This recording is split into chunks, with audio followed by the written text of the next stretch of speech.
Chapitre 1, le masque de l'ordinaire. Victor Quin ajusta sa blouse d'hôpital pour la 3e fois ce matin-là. Le tissu blanc stérile lui semblait étranger contre sa peau cicatrisée. Le service d'oncologie vibrait de son habituel mélange d'espoir et de désespoir. Mais Victor avait l'esprit ailleurs. Calculateur, toujours calculateur.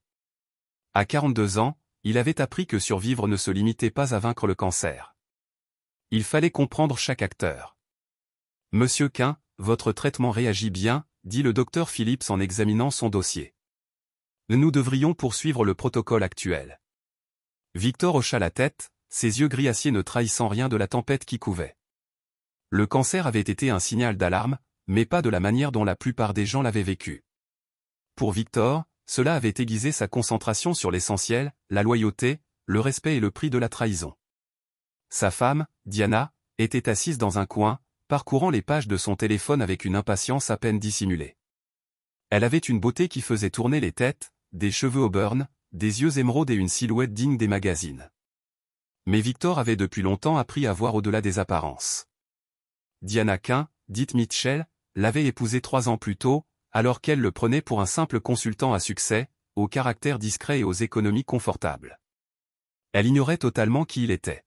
« Diana, pourriez-vous m'apporter un café ?» demanda Victor, d'une voix qui portait ce ton particulier qui obligeait la plupart des gens à obtempérer sans poser de questions.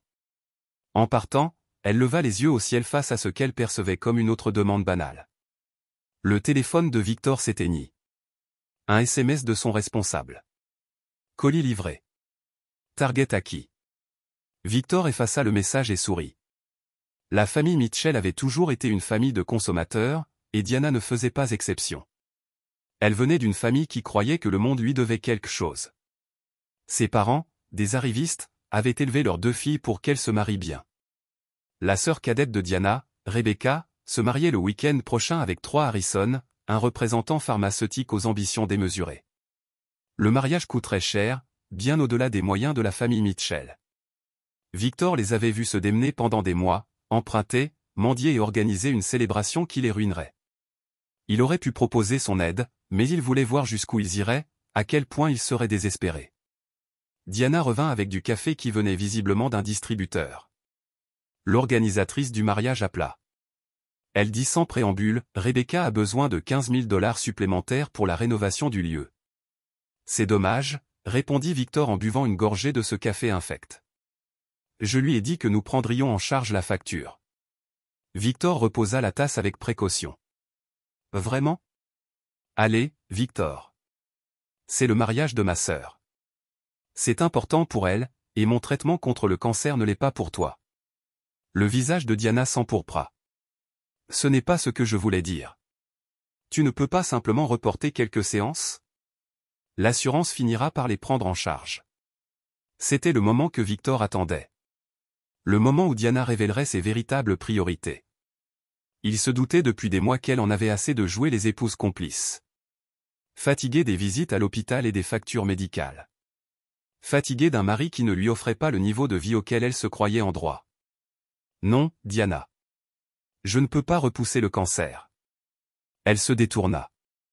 La frustration irradiait de chaque centimètre carré de son corps. Tu étais différente. Tu te souciais de ce qui comptait pour moi.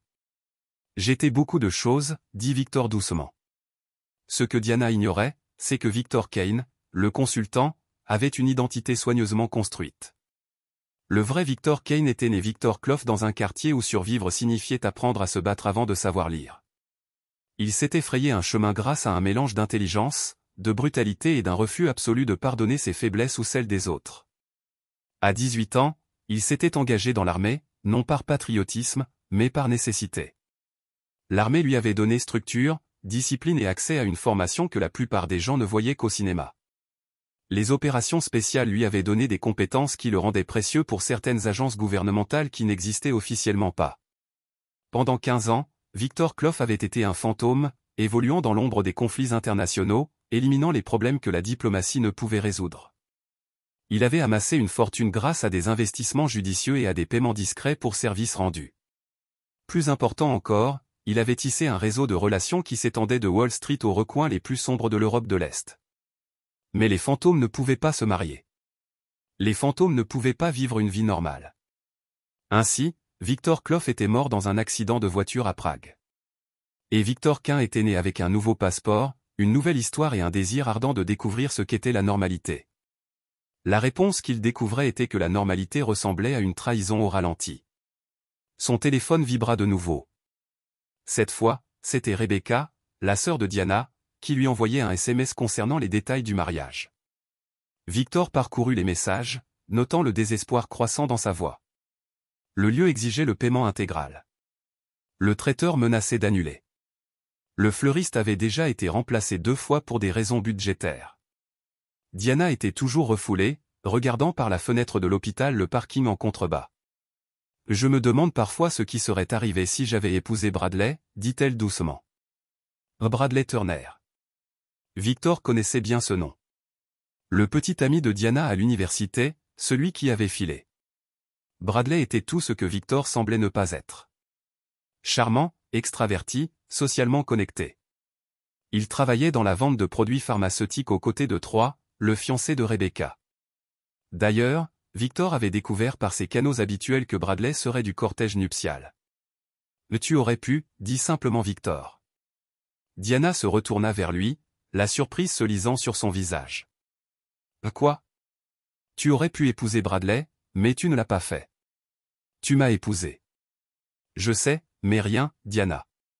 Le mariage est un choix que l'on fait chaque jour. La loyauté est un choix que l'on fait à chaque instant. » Elle observa son visage, percevant peut-être quelque chose dans sa voix qu'elle n'avait pas remarqué auparavant. L'espace d'un instant, le masque de Victor Quin, le consultant aux manières douces, tomba, et Diana aperçut quelque chose qui la fit reculer d'un pas. « Parfois, j'ai l'impression de ne pas te connaître du tout, murmura-t-elle. Victor sourit, mais son expression n'était pas chaleureuse. « Tu ne me connais pas ?» Les jours suivants passèrent dans un brouillard de séances de traitement et de préparatifs de mariage. Victor observa le comportement de sa femme avec l'intérêt détaché d'un prédateur étudiant sa proie.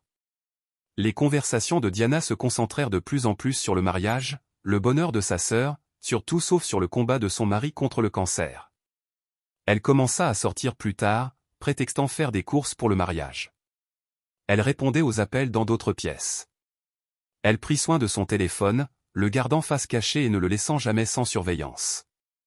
Victor n'avait pas besoin de l'espionner pour savoir ce qui se passait. Il avait déjà observé ce schéma dans différents contextes et différents pays. Diana contactait Bradley Turner, ravivant une ancienne flamme sous prétexte de coordonner le mariage.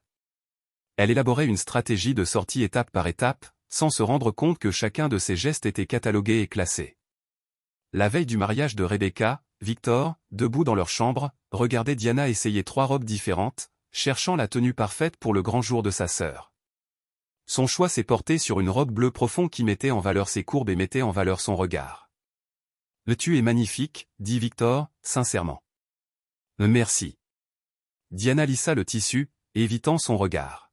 « Victor, j'ai une question à te poser. » Vas-y, Rebecca a vraiment du mal à payer le prix de sa lune de miel. Elle et Troy avaient jeté leur dévolu sur ce complexe hôtelier à Bise, mais le forfait qu'ils souhaitent coûte 75 000 $. Victor attendit, laissant le silence s'éterniser jusqu'à ce que Diana soit obligée de poursuivre. Je me disais qu'on pourrait peut-être les aider en cadeau de mariage. 75 000 $.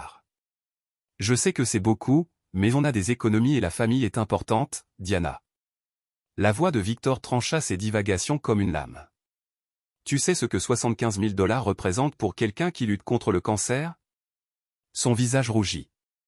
Ce n'est pas comme si tu allais mourir ou quoi que ce soit. Le médecin dit, vous réagissez bien. Oh. Victor hocha lentement la tête. Donc, comme je vais probablement vivre, mes soins médicaux deviennent facultatifs. Ce n'est pas ce que j'ai dit. Alors, que dites-vous?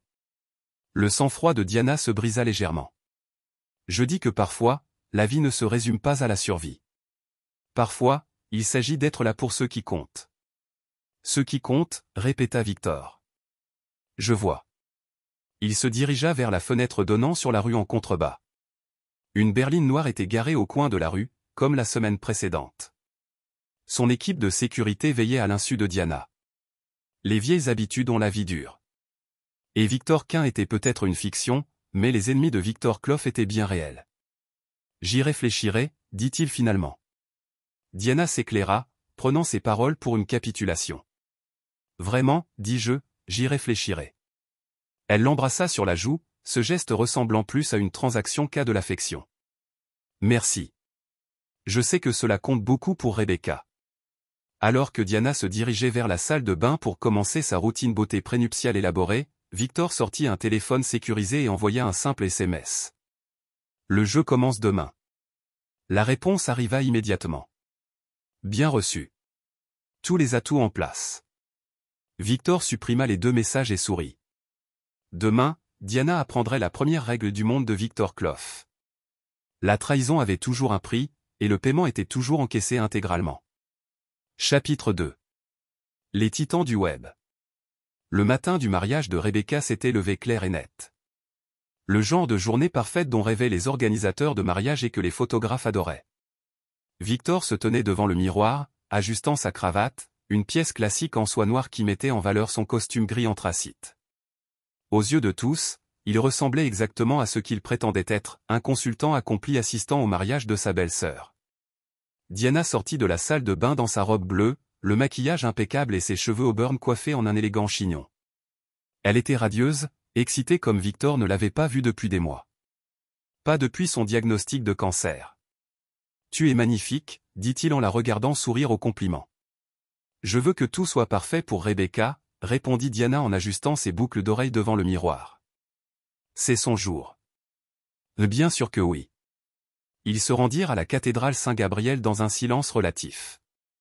Diana consultait son téléphone de temps en temps et souriait aux messages que Victor ne pouvait voir.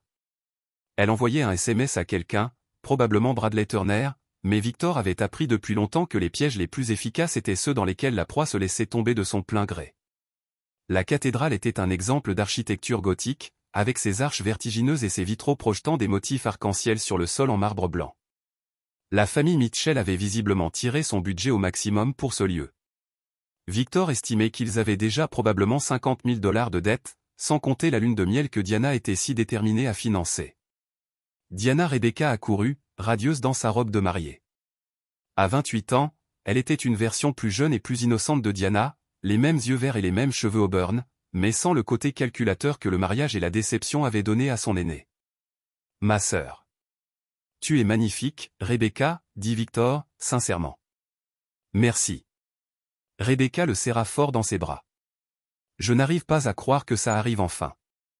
3 et moi préparions cela depuis 2 ans. 2 ans de préparatifs qui, apparemment, n'avaient pas comporté beaucoup de planification financière, remarqua Victor. Mais il garda cette observation pour lui. Rebecca n'était coupable que d'être jeune et naïve, des qualités que sa famille avait clairement exploitées. « Où sont mes parents » demanda Diana en scrutant la foule grandissante d'invités. Maman est chez le fleuriste, en train de faire une petite crise à cause des centres de table, et papa est dehors en train de fumer et d'essayer de faire comme s'il n'était pas stressé par le budget, dit Rebecca avec un rire nerveux.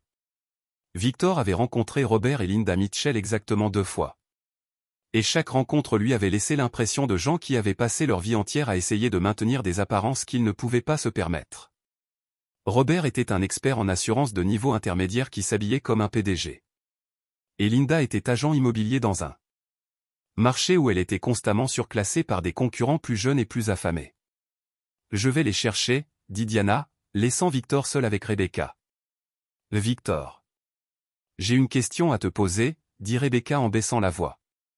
Diana a mentionné que tu serais peut-être disposé à participer aux frais de la lune de miel. Vraiment? Je ne demanderai jamais, d'habitude, mais 3 et moi économisons pour ce voyage depuis si longtemps.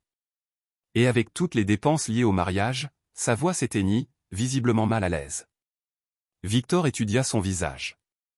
Contrairement à Diana, la détresse de Rebecca semblait sincère. Elle ne manigançait ni ne manipulait. Elle était simplement dépassée par des circonstances indépendantes de sa volonté. Que représente la lune de miel pour toi, Rebecca? C'est notre voyage de rêve.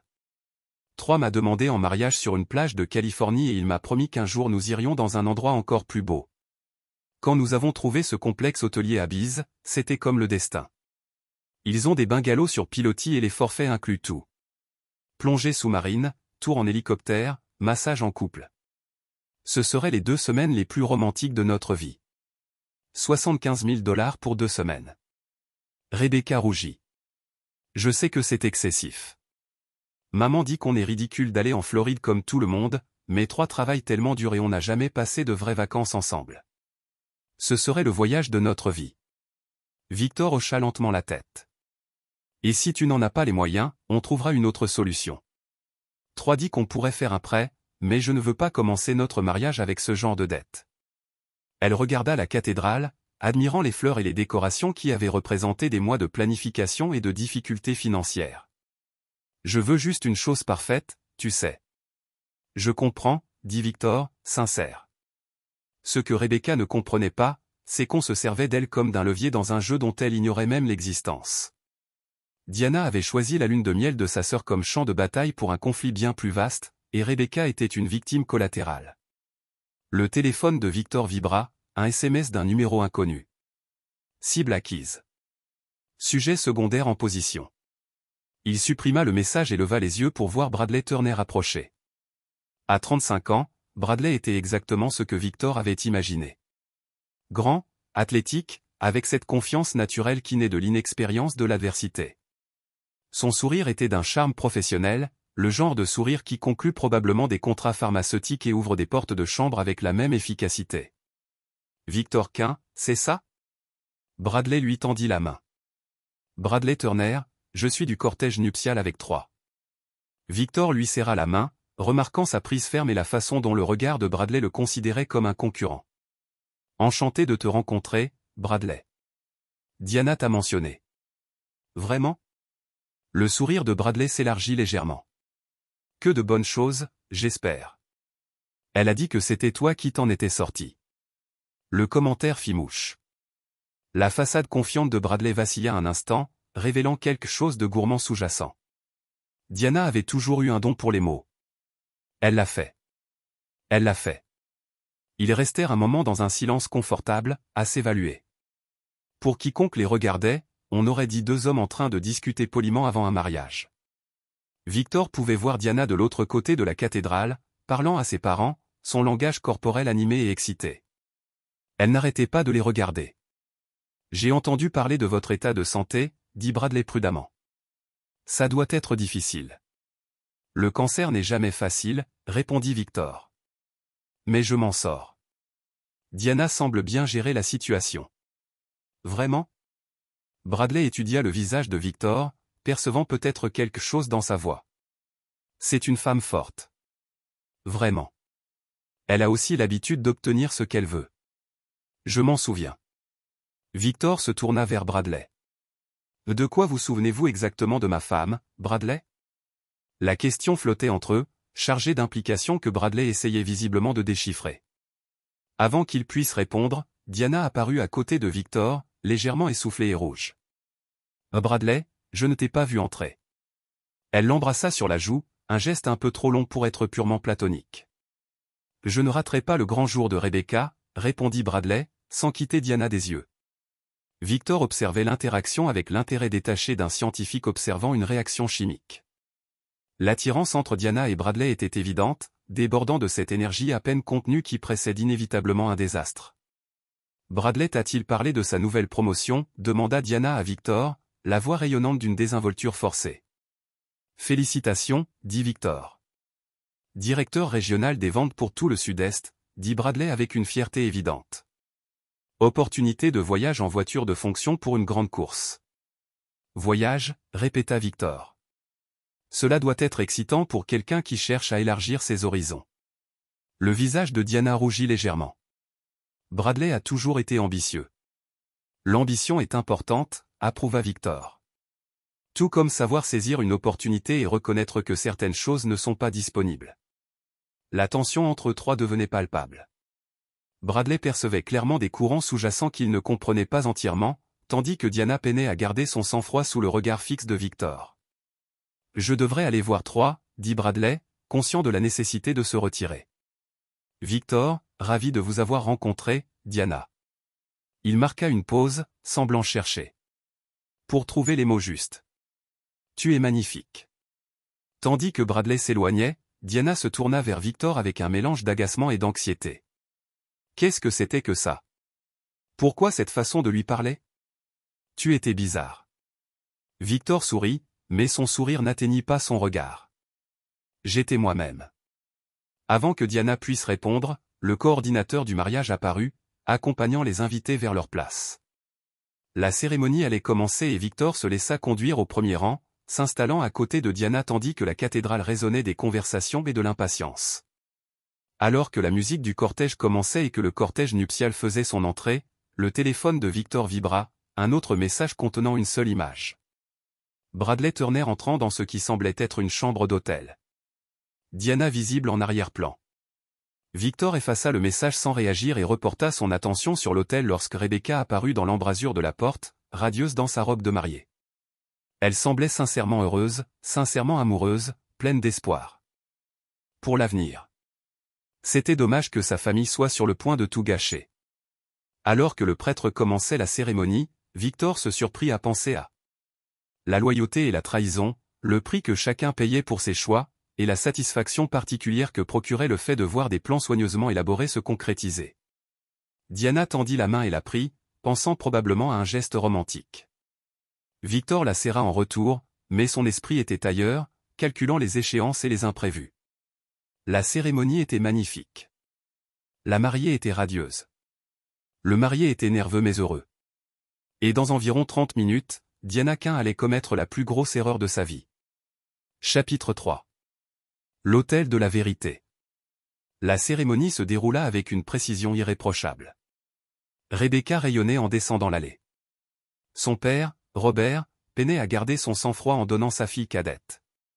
Trois se tenaient à l'autel, l'air d'un homme qui n'en croyait pas ses yeux, ne quittant pas le visage de sa future épouse des yeux. Victor observait la cérémonie avec la patience exercée de quelqu'un qui a passé des années à attendre le moment idéal. Diana était assise à côté de lui, s'essuyant les yeux avec un mouchoir, captivée par le romantisme et l'émotion du moment. Elle avait toujours été sentimentale en matière de mariage. Victor il se rendit compte que c'était l'une des choses qui l'avait initialement attiré vers elle. Sa façon de croire aux contes de fées, même adulte. Le prêtre commença sa litanie familière sur l'amour, l'engagement et les liens sacrés du mariage. Victor trouva l'ironie presque insupportable. Ils étaient assis là, plongés dans des discussions sur le dévouement et la fidélité éternelle, tandis que Diana entretenait une liaison avec Bradley Turner depuis 6 semaines. Oui, Victor savait exactement depuis combien de temps cela durait. Il était au courant des réunions de l'après-midi au Marriott du centre-ville. Il était au courant des appels téléphoniques tard le soir que Diana pensait qu'il était trop sous sédatif pour entendre. Il était au courant des projets qu'ils élaboraient pour l'aggravation du cancer de Victor. Ce que Diana ignorait, c'est que Victor était guéri depuis 3 mois. Les traitements qu'il continuait de suivre étaient des séances d'entretien destinées à prévenir les récidives. Il lui avait laissé croire que son état était plus grave qu'il ne l'était en réalité, observant comment elle réagirait à la perspective d'être une jeune veuve avec une indemnité d'assurance vie substantielle. La réponse avait été, comme on pouvait s'y attendre, décevante. Vous, Rebecca Michelle Mitchell, prenez 3 Harrison pour époux légitime. Le prêtre en question dit, oui, je le veux, dit Rebecca d'une voix claire et forte. Le téléphone de Victor siffla. Un autre message. Le colis est prêt à être livré. Il répondit rapidement. Attendez mon signal. Tandis que le prêtre poursuivait la cérémonie, Victor sentit Diana se tendre à côté de lui. Elle consultait son téléphone sous prétexte de rajuster son sac à main, lisant visiblement un message qui l'avait bouleversé. Probablement de Bradley, qui se tenait avec le garçon d'honneur et leur lançait des regards nerveux. Vous, 3 Michael Harrison, prenez Rebecca Michelle Mitchell pour épouse légitime. Je le veux, dit 3, la voix chargée d'émotion. Le prêtre sourit en voyant le pouvoir que me conférait l'État. Arrêtez la cérémonie. La voix de Diana transperça la cathédrale comme une lame, plongeant les invités dans un silence stupéfait. Elle se leva brusquement, sa chaise raclant le sol en marbre, un bruit qui résonna dans le silence soudain. Rebecca se tourna vers sa sœur, le visage confus et blessé. Diana, que fais-tu? Le visage de Diana était rouge, son maquillage soigneusement appliqué maculé par les larmes versées pendant la cérémonie. Mais ce n'étaient plus des larmes de joie. C'étaient des larmes de désespoir et de panique. Je suis désolé, Rebecca, Mais je ne peux pas laisser ça arriver, dit Diana d'une voix tremblante. Pas alors que mon mari est mourant et refuse d'aider sa propre famille. Victor se leva lentement, ses mouvements posés et contrôlés. Diana, on devrait peut-être en discuter en privé. Non, se retourna Diana pour lui faire face, les yeux brillants d'un mélange de fureur et de désespoir. J'en ai assez de ton égoïsme, Victor.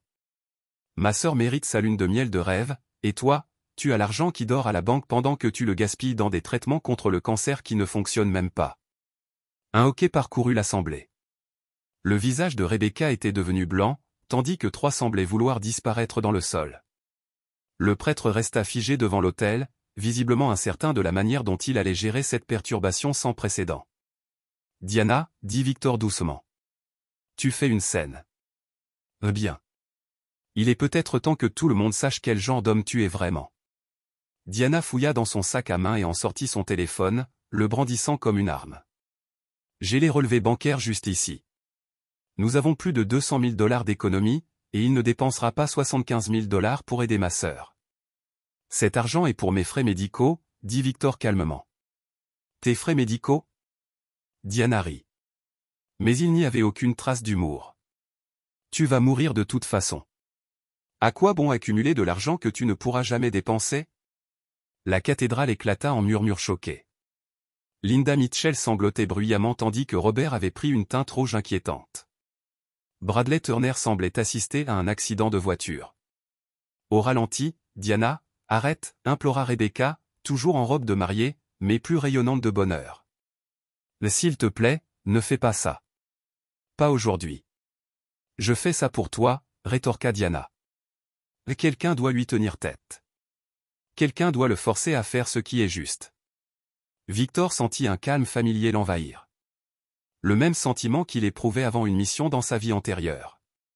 C'était le moment qu'il attendait avec impatience. L'aboutissement de mois d'observation et de planification minutieuse. « Tu veux que j'annule mon traitement contre le cancer, dit-il, sa voix résonnant clairement dans la cathédrale. Tu veux que j'abandonne les soins médicaux qui me maintiennent en vie pour que ta sœur puisse s'offrir des vacances coûteuses. Ce ne sont pas que des vacances. C'est sa lune de miel. C'est important. Plus important que ma vie. » Diana hésita, comprenant peut-être enfin le son de ses paroles prononcées à voix haute, mais elle était trop déterminée pour reculer. « Oui, dit-elle doucement. Oui, c'est vrai. » Le silence qui suivit fut assourdissant. Victor pouvait lire l'horreur sur les visages des invités du mariage. Leur façon de regarder Diana comme s'ils la voyaient pour la première fois. Même Bradley Turner la fixait avec une pointe de dégoût. « Je vois, dit Victor. Et si je refuse? » La main de Diana se posa sur la table de réception à côté d'elle, se refermant sur le pied d'un verre à vin en cristal qui avait été disposé pour le toast d'après-cérémonie. « Alors tu n'es pas l'homme que je croyais avoir épousé. »« Je suis exactement l'homme que tu as épousé, » répondit Victor. « Tu n'as simplement jamais pris la peine de savoir qui c'était. Tu es un lâche et un égoïste. » Diana retira son bras et lança le verre à vin directement au visage de Victor. Le cristal reflétait la lumière des vitraux en tourbillonnant dans l'air. Mais Victor ne broncha pas. Il s'y attendait, il y comptait. En effet, le verre se brisa contre son front dans un craquement brutal, projetant des fragments sur le sol de marbre. Du sang commença à couler des coupures, et Victor se laissa tomber en arrière, poussant un cri de douleur qui résonna dans la cathédrale. « Mon Dieu !» hurla quelqu'un. « Appelez une ambulance !» Diana resta figée, semblant réaliser pour la première fois ce qu'elle avait fait. Sa main était toujours levée après avoir jeté le verre, et son visage était devenu pâle sous le choc. « Diana !» Rebecca se précipita vers sa sœur, sa robe de mariée bruissant. « Que as-tu fait ?» Victor pressa sa main contre son front, sentant le sang chaud s'infiltrer entre ses doigts. Les coupures n'étaient pas graves. Il s'était positionné pour encaisser l'impact sur la partie la moins vulnérable de son crâne, mais elle saignait suffisamment pour paraître dramatique. « Je vais bien, dit-il d'une voix tendue mais maîtrisée. Je vais bien. » Mais alors même qu'il parlait, les portes de la cathédrale s'ouvrirent brusquement et une silhouette entra avec une assurance qui attirait l'attention. L'homme était grand et mince, avec des cheveux argentés et un visage digne des salles de réunion et des bureaux gouvernementaux. Il portait un costume coûteux et se tenait comme un habitué du pouvoir. Victor sourit à travers le sang. Pile à l'heure. Que diable se passe-t-il ici? Demanda le nouveau venu, sa voix imprégnée de l'autorité de quelqu'un habitué à être obéi. 3 s'avança, encore sous le choc de la perturbation de son mariage. Monsieur, je ne sais pas qui vous êtes, mais cette cérémonie est privée. Je suis l'amiral James Morrison, retraité, dit l'homme, son regard balayant l'assemblée avant de se poser sur Victor. Et je suis ici parce que Victor Clough a manqué son enregistrement prévu. Le visage de Diana se détendit. Victor qui? L'amiral Morrison sourit, mais son expression était froide. Votre mari, Madame Clough, même si je crois qu'il s'appelle Victor Quint depuis quelques années. La cathédrale tomba dans un silence absolu. Victor vit la confusion se répandre sur les visages des invités. Leur regard oscillait entre lui et l'amiral, essayant de comprendre ce qu'ils entendaient. « Je ne comprends pas », murmura Diana. « Il s'appelle Victor Quint. Nous sommes mariés depuis 3 ans. »« Vous êtes marié à une identité », répondit l'amiral Morrison. « Victor Quint est une couverture. Victor Clough est un vétéran décoré et l'un des agents les plus efficaces que ce pays ait jamais produit. » Diana tituba en arrière, le visage décoloré. « C'est impossible. Ce n'est qu'un consultant. Il a un cancer. Il est en train de mourir. » L'amiral Morrison regarda Victor avec une pointe d'amusement. « Victor, vous voulez lui dire où je dois le faire ?» Victor se redressa. Le saignement de son front commençait déjà à ralentir. Lorsqu'il parla, sa voix avait une tonalité différente. Plus dure, plus dangereuse, rien à voir avec le consultant aux manières douces que Diana pensait connaître. « Le traitement contre le cancer a pris fin il y a 3 mois, dit-il doucement. Je suis en rémission depuis. » Les jambes de Diana lâchèrent et elle s'effondra sur le sol de marbre près de l'autel, sa robe bleue s'écoulant autour d'elle comme de l'eau renversée. Le choc fut trop violent. Les révélations arrivèrent trop vite pour qu'elle puisse les assimiler. Diana. Rebecca se précipita auprès de sa sœur, mais Diana était inconsciente, le visage pâle et la respiration haletante. Victor baissa les yeux vers la silhouette inconsciente de sa femme et n'éprouva qu'une satisfaction froide. La première phase de son plan était accomplie. Diana avait révélé sa vraie nature devant des dizaines de témoins, l'avait agressée avec une force mortelle et avait appris que l'homme qu'elle trahissait était bien plus dangereux qu'elle ne l'avait jamais imaginé. Mais ce n'était que le début. Chapitre 4. Le véritable vainqueur. L'amiral Morrison s'agenouilla près de la silhouette inconsciente de Diana avec l'efficacité éprouvée de quelqu'un qui avait déjà eu affaire à des victimes de choc. « Elle ira bien », annonça-t-il après avoir vérifié son pouls et sa respiration. Submergée par ces révélations, Rebecca rôdait anxieusement à proximité, sa robe de mariée tachée de larmes et de confusion. « Je ne comprends pas ce qui se passe. Qui est cet homme? Qui êtes-vous, Victor, ou Victor, comme on l'appelait apparemment en réalité ?» Il s'essuya le sang sur le front avec un mouchoir, son attitude complètement transformée. Fini le consultant affable qui avait subi des mois de traitement contre le cancer. À sa place se tenait quelqu'un qui irradiait un danger contrôlé. Victor Clough, dit l'amiral Morrison en s'adressant aux invités figés sur leur siège, avait servi avec distinction dans les opérations spéciales de l'armée pendant 15 ans. Il était spécialisé dans les opérations sous couverture, l'élimination de cibles de haute valeur et la collecte de renseignements en territoires hostiles. Élimination. La voix de 3 se brisa légèrement à ce mot. L'amiral Morrison sourit d'un air sombre. Victor a été responsable de l'élimination définitive de plus de 30 individus qui représentaient une menace pour la sécurité nationale. Il parle couramment cette langue, est ceinture noire dans 3 arts martiaux différents et a infiltré avec succès des organisations allant des trafiquants d'armes aux cellules terroristes. Victor redressa sa cravate, un geste plus menaçant que rassurant. L'identité de consultant était une expérience de retraite, expliqua-t-il d'une voix légèrement accentuée. Je voulais voir à quoi ressemblait la vie normale, demanda l'amiral Morrison. Décevant. Diana s'agita sur le sol en marbre, reprenant lentement conscience. Lorsque son regard se posa sur le visage de Victor, elle laissa échapper un léger gémissement de peur. « Tu m'as menti », murmura-t-elle. « Tout était mensonge. »« Pas tout », répondit Victor. « J'avais vraiment un cancer. Je suis vraiment en rémission. Et je suis vraiment marié avec toi, même si je commence à douter de la sagesse de cette décision. » Diana peina à se redresser, le visage pâle et ruisselant de larmes. « Les comptes en banque, l'argent accumulé au cours de 15 ans de contrats gouvernementaux.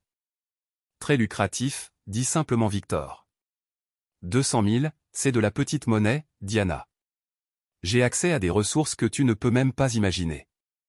L'amiral Morrison observait la scène avec un intérêt évident. Victor, quand tu as manqué ton enregistrement, nous nous sommes inquiétés. Ton agent a signalé une activité inhabituelle autour de ta position. Rien que je ne puisse gérer, a dit Victor en jetant un regard significatif au sang sur son front. Même si j'avoue que la situation est devenue plus complexe que prévu. Bradley Turner, qui était resté figé parmi les garçons d'honneur pendant toute la confrontation, a finalement retrouvé sa voix. Diana, de quoi parle-t-il? Quelle activité inhabituelle? Victor a tourné son attention vers Bradley pour la première fois depuis l'arrivée de l'amiral Morrison, et le vendeur de produits pharmaceutiques s'est visiblement rétréci sous son regard. Oui, Bradley, a dit doucement Victor, le petit ami de Diana à l'université, celui qui l'aidait à planifier ma mort prématurée. Ce n'est pas. Je ne le ferai jamais. Chambre 412 au Marriott du centre-ville, a poursuivi Victor sur le ton de la conversation. Les mardis et jeudis après-midi depuis 6 semaines. Toujours enregistré sous ton nom. Toujours payé en liquide. Très discret. Le visage de Diana devint blanc. Comment le sais-tu? Parce que la surveillance, c'est mon métier, Diana. C'est ce que j'ai toujours fait. Victor s'approcha de sa femme, ses gestes prédateurs. Tu pensais vraiment que je ne remarquerais pas les appels téléphoniques tard le soir? Ta façon de t'habiller différemment? Ton intérêt soudain pour mes assurances vie? Non. Ce n'était pas censé se passer comme ça. Comment était-ce censé se passer? Diana regarda désespérément autour d'elle, cherchant du soutien auprès de sa famille ou de ses invités, mais ne trouva que des escaliers horrifiés. Même Rebecca s'éloignait de sa sœur, luttant visiblement pour assimiler ce qu'elle entendait. Je pensais que tu allais mourir, murmura Diana. Je pensais que j'allais être seule, et Bradley m'a proposé de m'aider. En commettant l'adultère. Ce n'était censé blesser personne. Tu étais censée être morte. Les mots restèrent suspendus dans l'air comme une accusation. Victor sentit une sensation glaciale et définitive s'installer dans sa poitrine. Le même sentiment qu'il éprouvait autrefois lorsqu'une cible confirmait sa culpabilité et scellait son destin. Je vois, dit-il doucement. Alors, vous faisiez simplement preuve de pragmatisme. L'amiral Morrison s'éclaircit la gorge. Victor, nous devons discuter de votre réactivation. Réactivation? La voix de Rebecca n'était qu'un murmure. J'ai bien peur que l'expérience de retraite de Victor soit terminée, expliqua l'amiral Morrison. Une situation se développe en Europe de l'Est qui requiert ses compétences particulières. Victor hocha lentement la tête. Combien de temps? Indéterminé. Des mois, des années. Vous savez comment ces choses se passent. Moi, en effet. Diana se releva péniblement, s'appuyant sur la rambarde de l'hôtel. Tu ne peux pas partir comme ça. Nous sommes mariés. Nous avons une vie ensemble. Victor observa le visage de sa femme, notant le désespoir qui y transparaissait. La soudaine prise de conscience que ses plans soigneusement élaborés s'effondraient autour d'elle. Nous avons eu une vie ensemble, corrigea Théil. Au passé. Mais l'argent et les comptes bancaires seront gelés dans l'attente d'une enquête fédérale sur votre complot en vue de commettre une fraude à l'assurance, dit l'amiral Morrison d'un ton neutre. Je crains que l'adultère avec intention d'hériter ne relève de notre compétence lorsqu'il s'agit de biens actifs. Les jambes de Diana cédèrent à nouveau, mais cette fois, elle se rattrapa contre l'autel. Ça n'arrivera pas. Ça ne peut pas arriver. Bradley s'avança, le visage pâle mais déterminé. Diana, on va trouver une solution. On va engager un avocat. Il s'interrompit au milieu de sa phrase lorsque Victor se tourna vers lui. Pour la première fois, le vendeur de produits pharmaceutiques voyait Victor Clough au lieu de Victor Quint, et la différence était terrifiante. Bradley, dit Victor doucement. Je te recommande de rester très, très silencieux pendant les prochaines minutes. Tu ne peux pas me menacer. On est en Amérique. Tu ne peux pas. Victor s'est déplacé plus vite que quiconque dans la cathédrale ne l'aurait cru possible. Un instant, il se tenait à 1,50 mètres de Bradley. L'instant d'après, il plaqua le jeune homme contre un pilier de marbre, l'avant-bras sur la gorge. J'ai tué des hommes pour bien moins que ce que tu as fait, murmura Victor.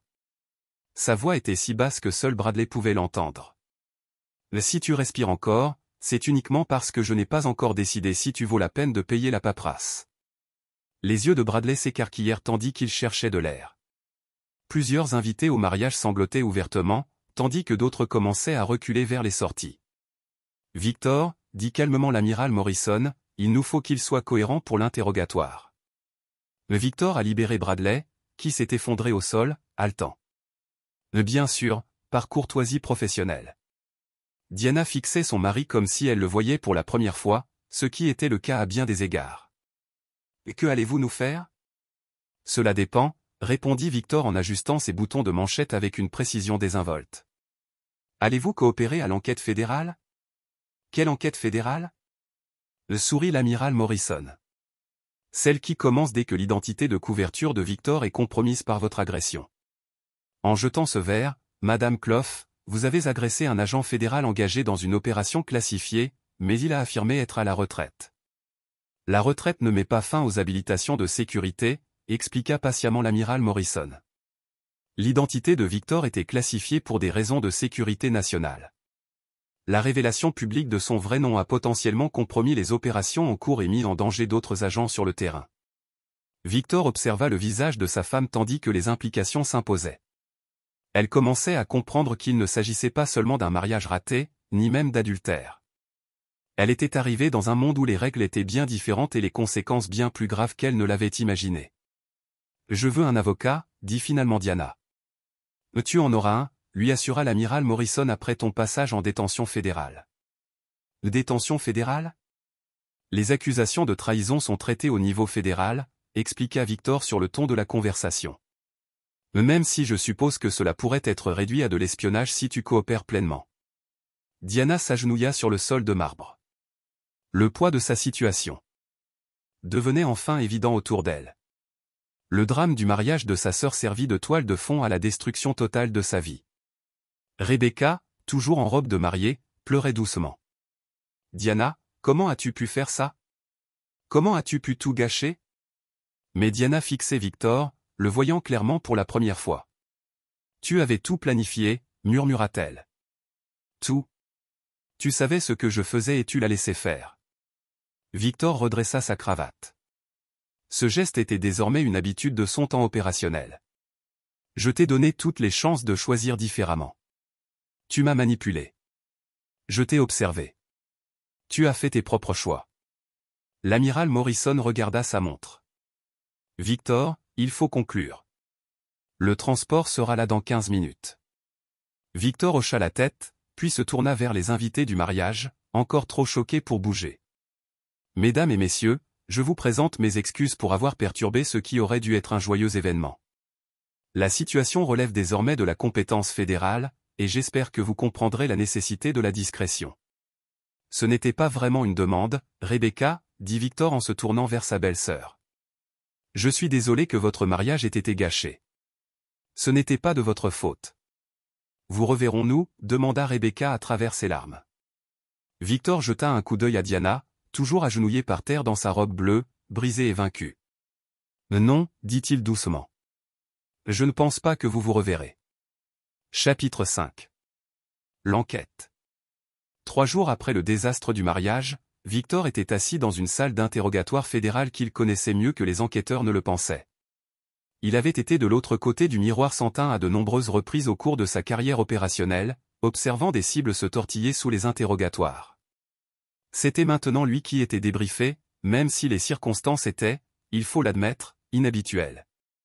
L'agente spéciale Sarah Chin était assise en face de lui, son dossier chargé de documents, compilé à la hâte après la révélation publique de son identité par Diana. Chin était doué. Victor le sut à sa façon d'organiser ses documents et aux questions pointues qu'elle posait. Elle lui rappelait les analystes du renseignement avec lesquels il travaillait. Perspicace et méthodique. Revoyons la chronologie, dit Chen en consultant ses notes. Vous opérez sous l'identité de Victor Quin depuis 3 ans. C'est exact. Et pendant ce temps, vous avez maintenu tous les protocoles de sécurité nécessaires jusqu'à samedi. Oui. Chin leva les yeux de son dossier. Expliquez-moi votre processus décisionnel concernant les activités de votre femme. Victor se renversa dans son fauteuil, remarquant les caméras dans les coins et la qualité du matériel d'enregistrement. C'était une configuration fédérale standard, même s'il soupçonnait l'amiral Morrison de surveiller depuis un autre endroit. Diana a commencé à afficher un comportement suspect il y a environ 8 semaines, dit-il. Absence prolongée, comportement protecteur concernant son téléphone, changement dans ses habitudes de dépenses et ses activités sociales. Et vous avez décidé d'observer plutôt que d'intervenir. Je voulais déterminer l'étendue de la faille de sécurité. Était-ce une décision professionnelle ou personnelle? Victor réfléchit à la question. C'était plus complexe qu'il n'y paraissait, l'obligeant à distinguer l'instinct opérationnel de Victor Clough et les réactions émotionnelles de Victor Quint. Les deux, dit-il finalement. Professionnellement, je devais déterminer si Diana avait été compromise par des acteurs hostiles. Personnellement, je voulais savoir qui j'avais épousé. Elle prit une note. Avez-vous trouvé des preuves d'une implication des services secrets étrangers? Non. La motivation de Diana était purement financière. Et Bradley Turner, un idiot utile. Il apportait une validation émotionnelle au plan de Diana, mais n'était pas impliqué dans la réflexion stratégique. À travers le miroir sans teint, Victor pouvait voir Diana dans une autre salle d'interrogatoire. Elle pleurait depuis des heures, son maquillage depuis longtemps effacé par les larmes et l'épuisement. Bradley était assis à côté d'elle, encore sous le choc de la rapidité avec laquelle sa vie avait basculé. Parlons des 75 000 $, dit Chin, prévoyez-vous de financer la lune de miel? Jamais. Mais vous avez laissé entendre à Diana que vous pourriez le faire. Je lui ai dit que j'y réfléchirais, ce que j'ai fait. Chin sourit légèrement. Et votre conclusion selon laquelle quiconque demanderait à un patient atteint d'un cancer de financer les vacances de luxe de sa sœur tout en exigeant qu'il renonce à des traitements médicaux révélerait complètement sa personnalité. Donc, c'était un test. Tout est un test. Agent Chin. Mariage, amitié, loyauté, tout cela est une évaluation continue de la personnalité sous pression. Chin feuilleta plusieurs pages de son dossier. Votre femme prétend que vous avez délibérément dissimulé votre pronostic médical pour la piéger. Ma femme a commis l'adultère et comptait tirer profit de ma mort. Le moment de mon rétablissement n'a aucune incidence sur ces faits. Mais vous admettez ne pas avoir corrigé son malentendu concernant votre état. Victor se pencha légèrement en avant. Agent Sean, si je vous disais qu'un pont était structurellement fragile et que vous décidiez de le traverser malgré tout, mon avertissement changerait-il le fait que vous ayez pris une mauvaise décision? Ce n'est pas analogue. C'est tout à fait analogue.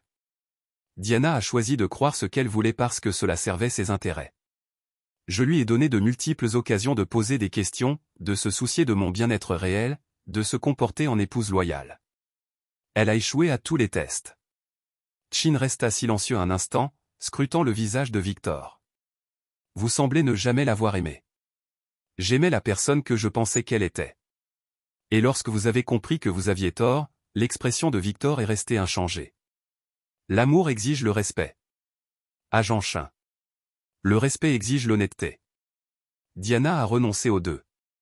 De l'autre côté du miroir, Diana était interrogée par l'agent Rodriguez, un homme corpulent et doté de la patience de quelqu'un qui avait interrogé des terroristes et des trafiquants de drogue. La version de Diana ne cessait de changer, tandis qu'elle tentait de minimiser sa culpabilité, mais les preuves étaient accablantes. Registre d'hôtel, relevés téléphoniques, documents financiers, et même les images des caméras de sécurité du Marriott. Les hommes de l'amiral Morrison avaient minutieusement documenté la liaison de Diana et ses conversations de plus en plus désespérées avec Bradley au sujet des polices d'assurance vie de Victor. Madame Clough, Rodriguez, disait, nous avons les enregistrements de 17 conversations téléphoniques entre vous et Monsieur Turner, dans lesquelles vous avez évoqué la mort de votre mari comme une opportunité financière. Ces conversations ont été sorties de leur contexte, insista Diana. J'étais en deuil. Je n'avais pas les idées claires. Vous pleuriez quelqu'un qui n'était pas mort. Je pensais qu'il était mourant et que cela justifiait l'adultère. L'avocat de Diana, un défenseur public qui se sentait visiblement dépassé par la nature fédérale de l'affaire, a tenté d'intervenir. Ma cliente était en grande détresse émotionnelle. Votre cliente préparait une fraude à l'assurance, interrompit Rodriguez. Elle entretenait une liaison extra-conjugale pendant que son mari suivait un traitement contre le cancer. Elle a agressé un agent fédéral en public, compromettant la sécurité nationale. La détresse émotionnelle n'excuse pas la trahison. Dans la salle d'interrogatoire de Victor, l'agent Chin concluait ses questions. Une dernière question, Monsieur Koff, envisagez-vous de reprendre le service actif? Cela dépasse votre niveau d'habilitation, agent Chin. Elle sourit. Très bien. Un message pour votre femme? Victor réfléchit un instant. À travers le miroir, il vit Diana penchée sur la table en métal, sa robe de mariée bleue froissée et tachée. Elle paraissait petite et brisée. Rien à voir avec la femme sûre d'elle qui lui avait jeté un verre de vin au visage 3 jours plus tôt. Dis-lui que la loyauté est un choix, dit-il. Finalement, elle fit le sien. L'interrogatoire prit fin. Victor fut escorté vers une autre aile du bâtiment fédéral où l'amiral Morrison attendait dans une salle de conférence sécurisée. L'amiral avait troqué son costume de mariage contre l'uniforme militaire. Un rappel que malgré sa retraite, certaines habitudes ne périssent jamais. « Comment vous sentez-vous » demanda Morrison tandis que Victor prenait place en face de lui. « Opérationnel. » Morrison hocha la tête d'un air approbateur. « Bien. Parce que nous avons une situation qui requiert une attention immédiate. » Un écran de projection descendit du plafond, affichant une carte de l'Europe de l'Est, marquée d'indicateurs rouges. Victor reconnut immédiatement la géographie. C'était une zone où il avait beaucoup opéré durant ses années d'activité. Nos actifs dans la région ont été suspendus, expliqua Morrison. 3 zones distinctes cellules, toutes compromises au cours du mois dernier. Quelqu'un élimine systématiquement notre réseau. Nous le pensons de l'intérieur. Quelqu'un avec un accès de haut niveau et une connaissance approfondie de notre structure opérationnelle. Victor étudia la carte, son esprit calculant automatiquement les itinéraires, les refuges et les points d'extraction. C'était bon de repenser de manière opérationnelle pour se concentrer sur des objectifs clairs plutôt que sur les complications de la vie civile. Chronologie. Vous partez ce soir. De nouveaux documents d'identité sont en préparation, mais je crains que Victor Clough ne soit déjà radié pour son travail d'infiltration. Compris. Et Diana? L'expression de Morrison se durcit légèrement. Madame Clough sera jugée par le système fédéral. Les accusations comprendront probablement complot en vue de commettre une fraude, adultère militaire, agression contre un officier fédéral et trahison potentielle selon son degré de coopération. Peine de 5 à 10 ans si elle plaide coupable. De 20 à la perpétuité si elle se bat et perd. Victor n'a rien ressenti à la déclaration. Diana avait fait ses choix. Maintenant, elle en assumerait les conséquences. C'était plus clair que la plupart des conclusions opérationnelles qu'il avait connues. Et Bradley Turner inculpé de complicité. Il purgera probablement une peine de 2 à 3 ans. Les invités au mariage ont juré le secret en vertu des dispositions de sécurité nationale. Ils comprennent les conséquences de la divulgation d'informations classifiées. Victor hocha la tête.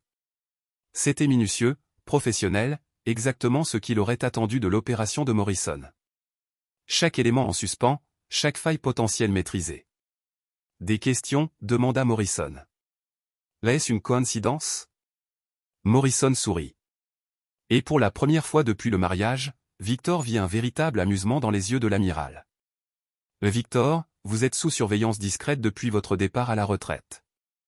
Nous étions au courant de la liaison de Diana avant vous.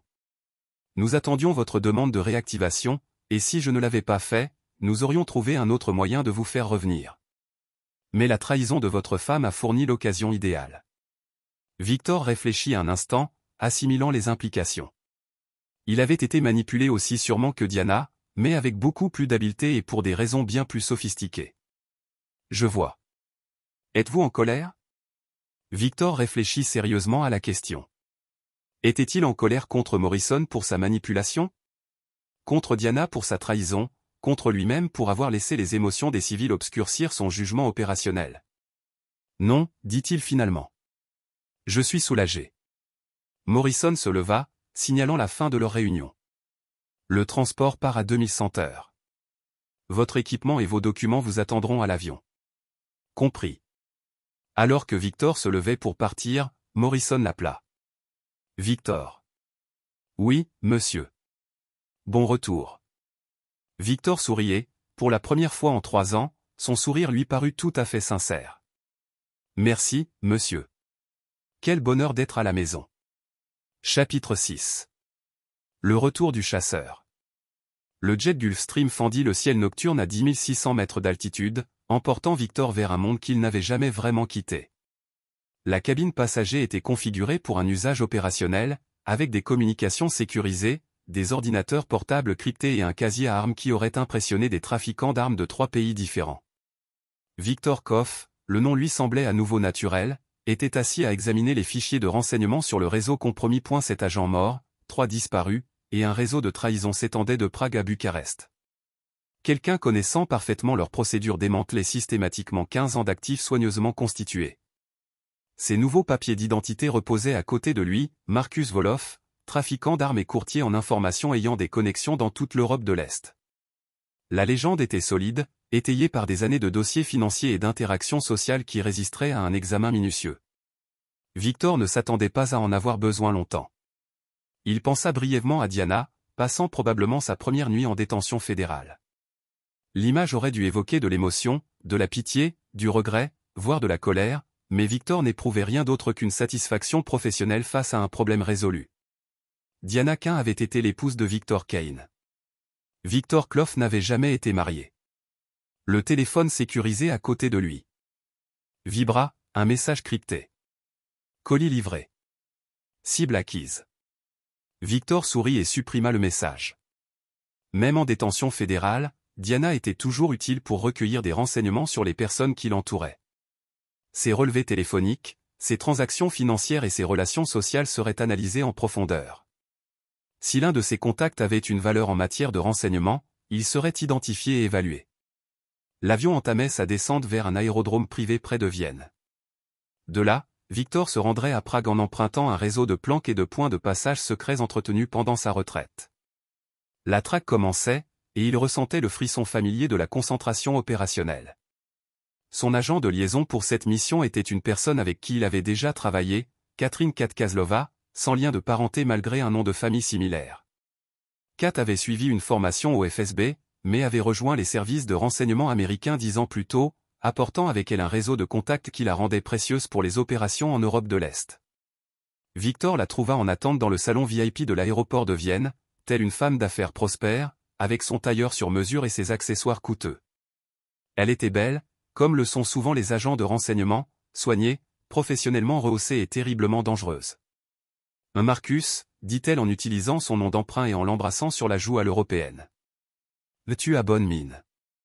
La retraite me convenait jusqu'à ce que ça ne me convienne plus. » Ils traversèrent l'aéroport comme de vieux amis se retrouvant après un voyage d'affaires, discutant à bâton rompu tout en restant vigilants. L'équipe de sécurité de Kat était invisible mais présente. Victor en repéra au moins 3 avant d'atteindre le parking. « Un briefing » demanda Victor tandis qu'il s'installait à l'arrière d'une Mercedes blindée. « En chemin, la situation s'est détériorée depuis votre départ de Washington. » Kat lui tendit une tablette contenant des fichiers de renseignements mis à jour. Les images étaient sinistres. Des photos opérationnelles de scènes de crime, des images de surveillance de planques compromises, des communications interceptées révélant un ennemi connaissant parfaitement leurs procédures. « Une théorie de travail » demanda Victor en parcourant les données. « Un agent double avec un accès de haut niveau. Quelqu'un d'intégré depuis des années, fournissant des informations aux Russes tout en instaurant confiance et crédibilité. 3 candidats possibles. 2 sont déjà morts, tués le mois dernier dans des circonstances qui suggèrent qu'ils ont découvert quelque chose. » Victor étudia les dossiers des agents décédés. Tous 2 étaient des vétérans. Des agents de renseignement aux dossiers impeccables et aux années d'opérations réussies. S'ils avaient été éliminés pour s'être trop approchés de la vérité, leur tueur était quelqu'un doté à la fois d'un accès et de compétences opérationnelles. Le 3e candidat, Kat, vit son expression s'assombrir. Alexander Petro, agent secret, en poste depuis 8 ans, opérait actuellement comme homme d'affaires légitime à Prague, entretenant des liens avec des trafiquants d'armes et des courtiers en information. Autrement dit, exactement le genre de personne avec laquelle Marcus Wolof s'associerait naturellement. Exactement. Victor poursuivit sa lecture, notant les détails de l'opération de Petrov. Elle était sophistiquée, complexe, exactement le genre d'infiltration à long terme dans laquelle les Russes excellaient. Si Petrov était bien leur cible, son élimination nécessiterait une planification minutieuse et une exécution sans faille. Règle d'engagement, demanda Victor. Flexible. La priorité est de stopper la fuite et de protéger les ressources restantes. La manière d'y parvenir relève de votre jugement professionnel. Victor hocha la tête. En termes opérationnels, cela signifiait qu'il avait l'autorisation d'éliminer toute personne représentant une menace pour la mission. C'était le genre de latitude avec laquelle il avait toujours le mieux travaillé. Le soutien local était minimal. Le réseau a été compromis, nous opérons donc avec un squelette. Un équipage composé uniquement de personnes vérifiées. Des armes, tout ce dont vous avez besoin. Marcus Voloff a la réputation d'avoir accès au meilleur équipement disponible. Ils traversèrent la banlieue viennoise dans un silence confortable, tous deux absorbés par leurs propres préparatifs pour l'opération à venir. Victor ressentit le changement d'état d'esprit familier qui s'opéra lors de sa transition de la vie civile au mode opérationnel. Les émotions passèrent au second plan par rapport aux objectifs de la mission. Les relations personnelles devinrent des considérations tactiques. La vie et la mort devinrent des probabilités mathématiques. La Planque était une villa moderniste nichée dans les collines à l'extérieur de la ville, conçue pour ressembler à la résidence secondaire d'un entrepreneur prospère. En réalité, c'était une forteresse équipée des dernières technologies de surveillance et de défense. Kat le conduisit à une salle de conférence sécurisée où des renseignements supplémentaires l'attendaient. Cartes, photographies, documents financiers et interceptions de communication. Tout le nécessaire pour dresser un tableau complet de leur cible et de son opération. Petrov dirige une entreprise d'import-export qui sert de couverture au trafic d'armes. Kat expliqua. Il a des clients légitimes mêlés à des organisations criminelles et à des agences de renseignement. La position idéale pour recueillir des informations sur nos opérations. Victor étudia les photos de surveillance d'Alexander Petrov. Une quarantaine d'années, une apparence banale. Le genre d'homme qui il pouvait se fondre dans n'importe quelle foule. Exactement ce que Victor attendrait d'un agent secret performant. Comment l'aborder? Marcus Voloff a une réputation dans certains cercles. Nous avons organisé pour vous une réunion d'affaires avec Petrov, une potentielle vente d'armes qui nécessiterait ses relations spécialisées. Et s'il n'est pas notre cible, nous aurons perdu une semaine à nouer des relations avec un trafiquant d'armes légitime. S'il est notre cible, sourit Kat, mais sans chaleur. Alors, vous ferez ce que vous faites le mieux. Victor passa les 2 heures suivantes à examiner chaque détail de l'opération, itinéraire, protocole de communication, procédure d'extraction et plan d'urgence pour chaque scénario envisageable. Ce travail méthodique et professionnel lui rappela pourquoi il avait si bien réussi dans sa carrière opérationnelle. À la fin du briefing, Kat lui tendit un téléphone sécurisé et de nouveaux documents d'identité. « Votre légende est solide, dit-elle. Marcus Voloff se forge une réputation depuis 2 ans, au cas où nous aurions besoin de lui. Et mon identité civile. Victor Kane est mort, il y a 3 jours dans un accident de voiture. Diana Quinn, veuve endeuillée, fait face à des accusations fédérales liées aux travaux classifiés de son défunt mari. Victor ressentit un étrange sentiment de vérité à cette nouvelle. Victor Quinn avait été une expérience de la vie normale, et cette expérience était officiellement terminée. Il n'y aurait plus de retour aux maisons de banlieue, au traitement contre le cancer et aux trahisons mesquines des gens ordinaires. Quand est-ce que je pars pour Prague? Demain matin, Petrov attend Marcus Voloff pour le déjeuner. Victor acquiesça et se dirigea vers ses quartiers pour préparer la mission. En déballant son matériel opérationnel, ses armes, son matériel de surveillance et ses outils qui n'avaient aucun usage civil légitime, il repensa au déroulement des événements qui l'avaient ramené à cette vie. La trahison de Diana avait été prévisible, presque banale dans son égoïsme. Elle avait voulu argent et confort et avait été prête à commettre l'adultère et la fraude pour les obtenir. C'était le genre de trahison qui se produisait chaque jour dans les chambres de banlieue à travers l'Amérique. Mais celle qui l'attendait à Prague serait différente. Professionnelle, calculateur et potentiellement mortel. Quelqu'un avait passé des années à bâtir la confiance et la crédibilité tout en détruisant systématiquement les services de renseignement américains. C'était une trahison qui méritait toute son attention. Victor nettoya son SIG Sauer P226 avec une efficacité éprouvée, vérifiant le mécanisme et chargeant des balles à pointe creuse qui se dilateraient à l'impact. Demain, il commencerait à traquer le genre de proie qu'il était censé éliminer. Le consultant de banlieue qui avait suivi des traitements contre le cancer et s'inquiétait des habitudes d'achat de sa femme était parti à jamais. À sa place était assis Victor Clough, et Victor Clough n'avait jamais oublié comment tuer. La chasse allait commencer. Chapitre 7. Le Gambit de Prague.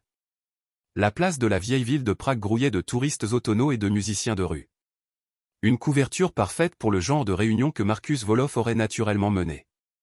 Victor était assis à la terrasse d'un café, lisant un journal tchèque, tout en surveillant les abords du restaurant où il retrouverait Alexander Petrov dans 30 minutes. 3 jours de surveillance avaient confirmé que Petrov était bien leur cible.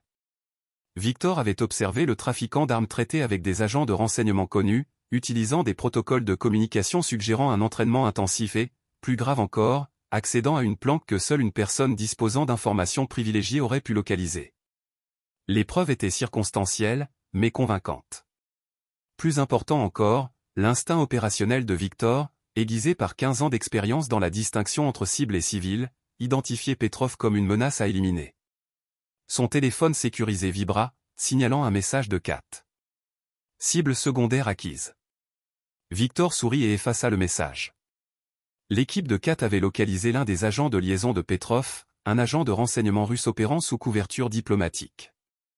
Cela signifiait qu'il disposerait de multiples points de pression à exploiter lors de la confrontation.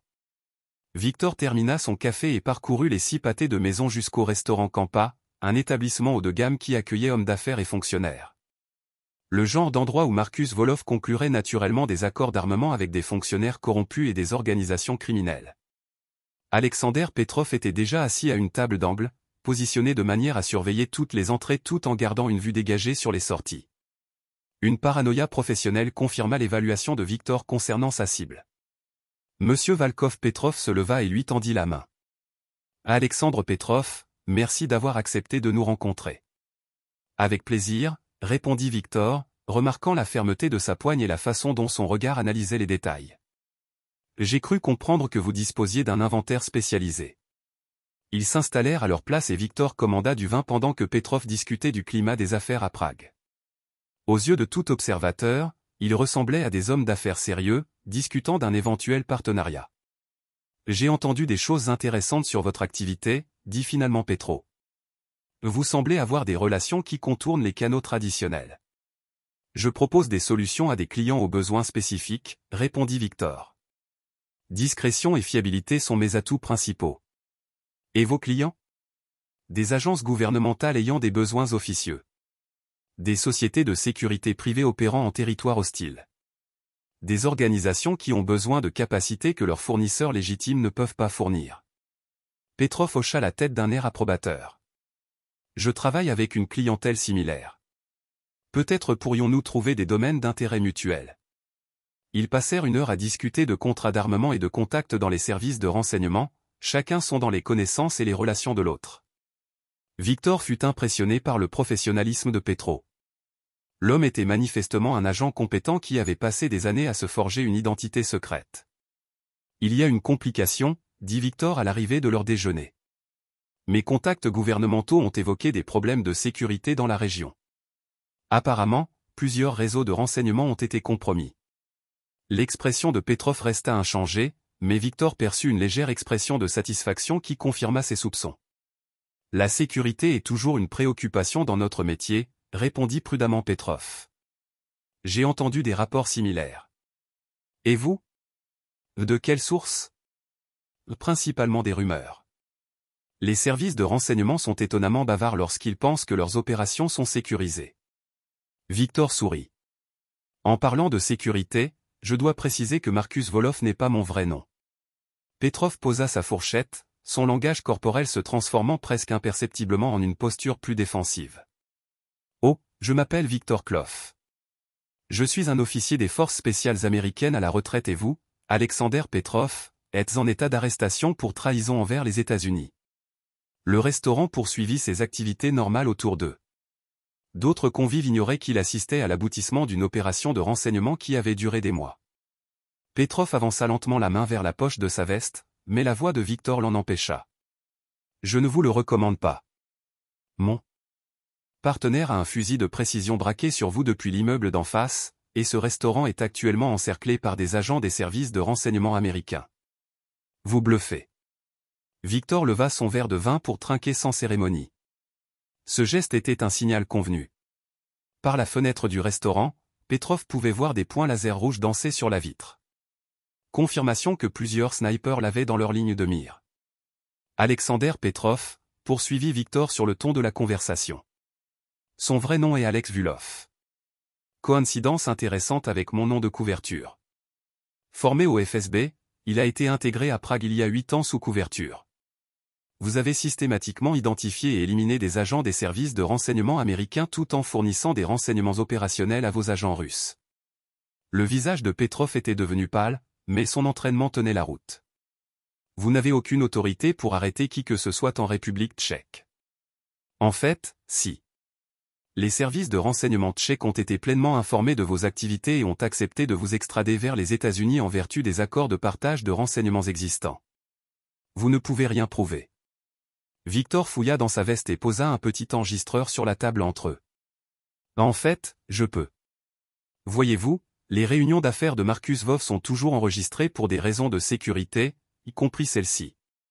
Il appuya sur « Lecture » et la voix de Petrov emplit le petit espace entre eux. Les services de renseignement sont étonnamment bavards lorsqu'ils pensent leurs opérations sécurisées.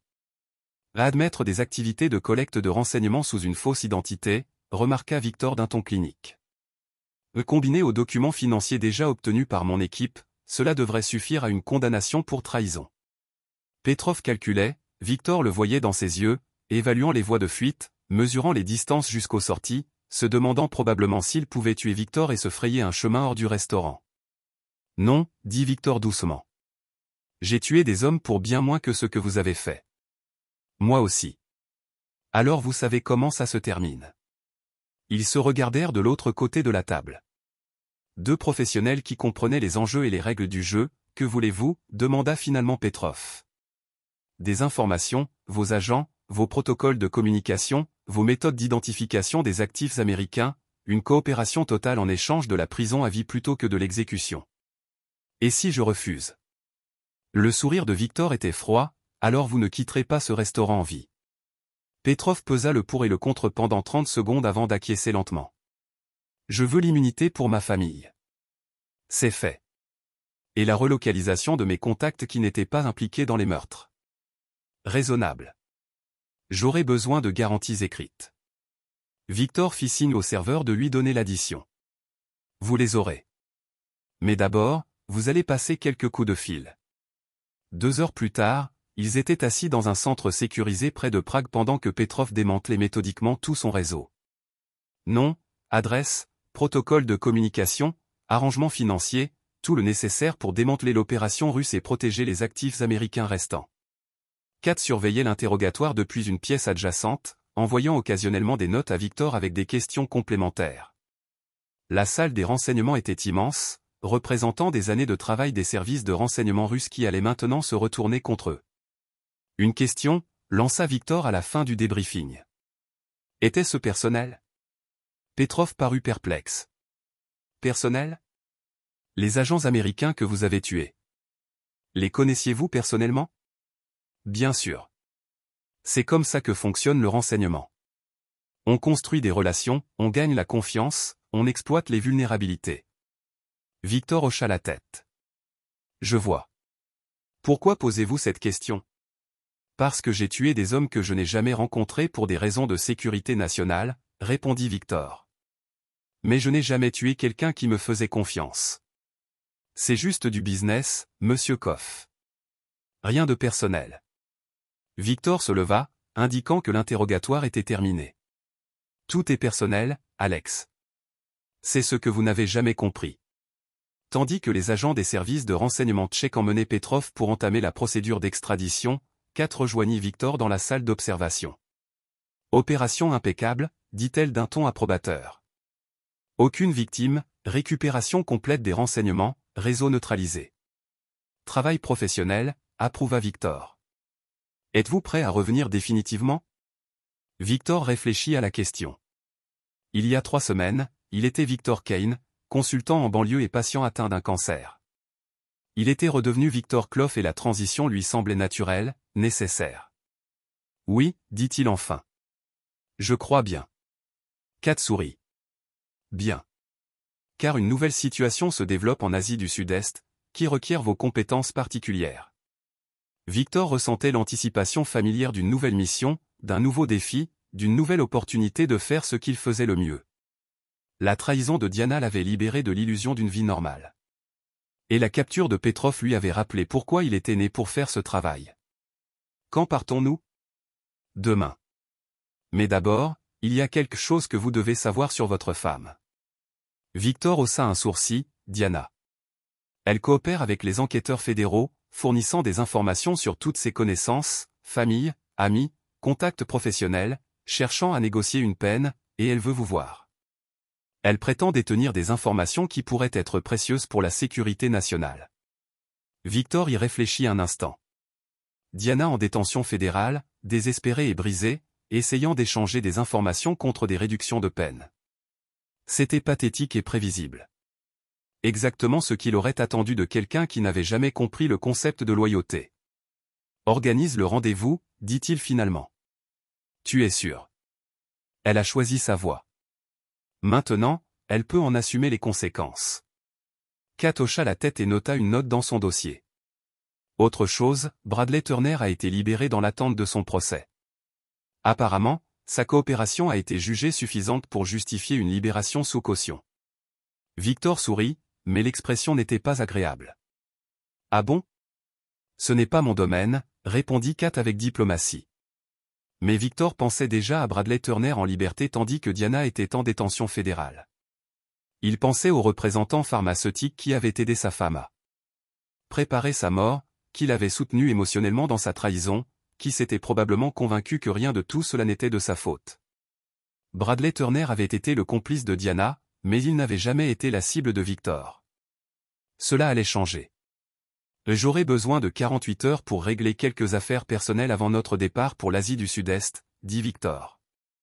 Kat scruta son visage, lisant les implications de son expression. Compris. N'oubliez pas que Bradley Turner est désormais un témoin protégé. Je comprends parfaitement. Chapitre 8. Le jugement dernier. Bradley Turner vivait dans une modeste maison de ville dans une banlieue s'adressant à de jeunes professionnels qui n'avaient pas les moyens de vivre dans les quartiers auxquels ils aspiraient. Victor a observé le quotidien du représentant pharmaceutique pendant 24 heures avant de l'approcher, notant ses habitudes prévisibles et ses failles de sécurité évidentes. Bradley partait au travail à 7h30 chaque matin, rentrait à 18h et passait ses soirées à boire de la bière en regardant la télévision ou en consultant son téléphone. Il commandait des plats à emporter 3 soirs par semaine, allait à la salle de sport de temps en temps et semblait éviter ses activités sociales habituelles depuis l'arrestation de Diana. Jeudi soir, Victor attendait dans le salon de Bradley lorsque le jeune homme rentrait du travail. Il avait désactivé le système d'alarme et était entré par la porte de derrière, des compétences qui lui étaient aussi naturelles que respirer après 15 ans de travail opérationnel. Bonjour, Bradley, dit Victor doucement lorsque le représentant pharmaceutique franchit la porte d'entrée. Bradley laissa tomber sa mallette et recula, le visage blême de terreur.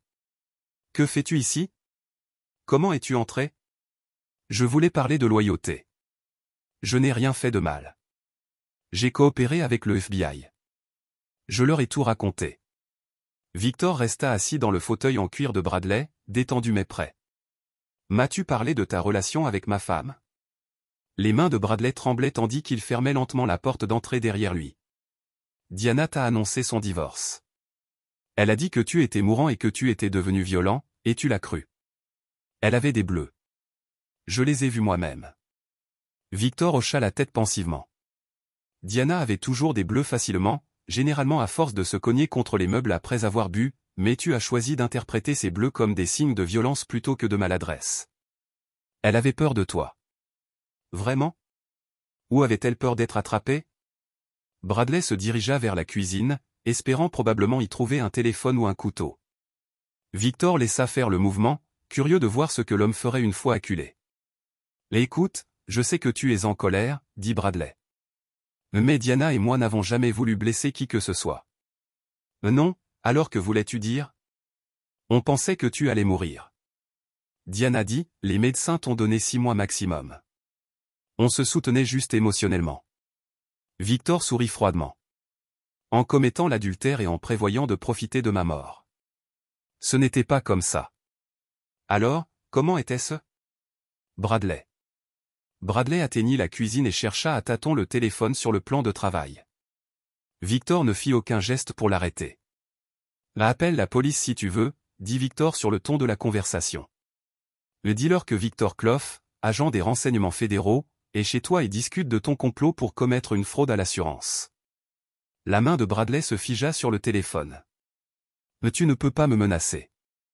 Je suis un témoin protégé. » Protégé des poursuites, pas de la conversation. C'est du harcèlement. Victor se leva lentement, son mouvement forçant Bradley à se plaquer contre le plan de travail de la cuisine. « Bradley, sais-tu ce que je faisais comme métier avant de devenir Victor Quint ? Diana m'a dit, tu étais consultant. J'éliminais les menaces à la sécurité nationale. Ceux qui trahissaient leur pays, leurs collègues, leurs serments sacrés. J'étais très doué. » La respiration de Bradley devenait rapide et saccadée, les premiers signes de panique s'installant. « Je n'ai jamais trahi personne. Tu m'as trahi. Je ne te connaissais même pas. » Victor se dirigea lentement vers la cuisine, ses gestes prédateurs. « Tu savais que j'étais le mari de Diana. Tu savais que je combattais le cancer. Tu savais qu'elle était mariée et engagée avec quelqu'un d'autre. Mais tu as quand même choisi de poursuivre une relation. Elle est venue me voir. Je n'ai rien cherché. Et quand elle est venue te voir, tu as choisi de l'aider plutôt que de l'encourager à travailler sur son mariage. » Bradley reculait vers la porte coulissante en verre qui menait à sa petite terrasse. Que étais-je censé faire ? Refuser quelqu'un qui avait besoin d'aide. Tu étais censé lui dire de consulter. Tu étais censé lui suggérer une thérapie de couple. Tu étais censé te comporter en être humain respectable plutôt qu'en prédateur profitant d'une femme en crise. Je ne suis pas un prédateur, poursuivit Victor lentement. Non. Alors comment appelle-t-on un homme qui courtise une femme mariée en lui disant ce qu'elle veut entendre ? Je tenais à elle. Tu te souciais de l'opportunité qu'elle représentait. Ils avaient atteint la porte coulissante et Bradley tâtonnait avec la serrure. Ses mains tremblaient trop pour actionner le mécanisme efficacement. « Que veux-tu de moi ?» demanda Bradley désespérément. « Je veux que tu comprennes les conséquences d'une trahison. J'ai déjà perdu mon emploi. Ma réputation est ruinée. Tout le monde sait ce qui s'est passé. » Victor s'arrêta, se tenant assez près pour que Bradley puisse sentir son eau de Cologne. « Ce sont des conséquences sociales, Bradley. Je parle de conséquences personnelles. Je ne comprends pas. Tu as aidé ma femme à préparer ma mort. Tu lui as apporté un soutien émotionnel pour sa trahison. Tu lui as facilité la tâche pour justifier ses actes. Elle l'aurait peut-être fait de toute façon, mais tu lui as permis de se sentir justifié. » Victor fouilla dans sa veste et Bradley tressaillit violemment. Mais au lieu d'une arme, Victor sortit un petit enregistreur. « J'ai enregistré notre conversation, » dit simplement Victor. « Chaque mot que vous avez prononcé a été enregistré et transmis aux enquêteurs fédéraux. » Le visage de Bradley se décomposa. « C'est un piège. En fait, c'est une collecte de preuves. Voyez-vous, Bradley, votre accord de plaidoyer exige une honnêteté totale sur votre relation avec Diana et votre connaissance de ses projets. » Victor appuya sur lecture et la voix de Bradley emplit la cuisine. « Diana vous a annoncé son divorce. Elle a dit que vous étiez mourant et que vous étiez devenu violent. Mais Diana ne m'a jamais dit qu'elle divorçait. » Victor continua la conversation. « En fait, elle a déclaré au enquêteur ne vous avoir jamais parlé de divorce. Elle a dit que vous compreniez tous les deux que votre relation était temporaire, qu'elle ne durerait que jusqu'à ma mort. » Les jambes de Bradley cédèrent et il glissa le long de la porte vitrée jusqu'à s'asseoir par terre. « Elle m'a menti. Elle a menti à tout le monde, Bradley. Mais vous avez choisi de croire ces mensonges parce qu'ils vous ont donné ce que vous vouliez. » Victor s'agenouilla. Ils étaient donc à hauteur d'yeux. « Votre accord de plaidoyer est nul. Vous serez réprimandé pour complot en vue de commettre une fraude et, cette fois, vous ne bénéficierez d'aucun crédit pour coopération. Vous ne pouvez pas faire ça. Je l'ai déjà fait. » Le Victor se leva et ajusta sa veste. « Le FBI, je serai là dans l'heure pour vous arrêter. Je vous suggère d'en profiter pour appeler un avocat. » Alors que Victor se dirigeait vers la porte d'entrée, Bradley l'appela désespérément. « Et Diana ? Que va-t-il lui arriver ?» Victor marqua une pause, la main sur la poignée de la porte. Diana a choisi sa voie en jetant ce verre de vin. Maintenant, elle ira jusqu'au bout. Mais tu l'as aimée autrefois. Victor se retourna pour regarder l'homme brisé assis par terre dans sa cuisine. J'aimais celle que je pensais qu'elle était, mais cette personne n'a jamais existé. Alors c'est fini. Détruisez nos vies et partez. Bradley, dit Victor doucement. Vous avez détruit vos propres vies dès l'instant où vous avez choisi la trahison plutôt que la loyauté. Je m'assure simplement que les conséquences soient à la hauteur du crime. Il laissa Bradley assis par terre et se rendit au centre de détention fédéral où Diana était détenue en attendant son procès. La rencontre avait été organisée par les voies officielles, et l'avocat de Diana serait présent, mais Victor avait demandé quelques minutes seul avec sa femme au préalable. Ils se rencontrèrent dans une petite salle de conférence aux vitres renforcées et au mobilier institutionnel. Diana paraissait plus âgée que ses 31 ans, le stress de l'incarcération qui vieillissait son visage et ternissait ses cheveux auburn. Elle portait une combinaison orange qui soulignait à quel point elle s'était éloignée de l'élégante femme qui avait assisté au mariage de sa sœur. « Bonjour, Diana. » Elle leva les yeux vers lui avec un mélange d'espoir et de peur. « Victor, je ne sais plus comment t'appeler. »« Victor va bien. J'ai une question à te poser. » La voix de Diana était à peine plus qu'un murmure. « Est-ce que tout cela est réel? M'as-tu jamais vraiment aimé? » Victor réfléchit sérieusement à la question. « J'ai aimé la femme de Victor Quint. Mais tu n'as jamais été vraiment marié à Victor Quint. Ce n'est pas une réponse. C'est la seule que je puisse te donner. » Diana se mit à pleurer, les larmes coulant silencieusement sur ses joues. « J'ai tout perdu. Ma famille ne veut plus me parler. Le mariage de Rebecca est ruiné. Mes parents sont ruinés par les frais d'avocat. Tu as fait des choix, Diana. Voici le résultat. Mais je pensais que tu allais mourir. J'étais effrayé et seul. Et Bradley était là pour moi. Tu avais peur d'être pauvre, corrigea Victor. Tu étais seul parce que tu as choisi d'être infidèle plutôt que de soutenir quelqu'un. Les pleurs de Diana redoublèrent. Je sais que j'ai commis des erreurs, mais je n'ai jamais voulu blesser qui que ce soit. Tu m'as jeté un verre de vin au visage. J'étais en colère et confus, et tu as agressé un agent fédéral. Diana s'essuya les yeux du revers de la main. Les avocats disent que je risque 20 ans de prison. Toi?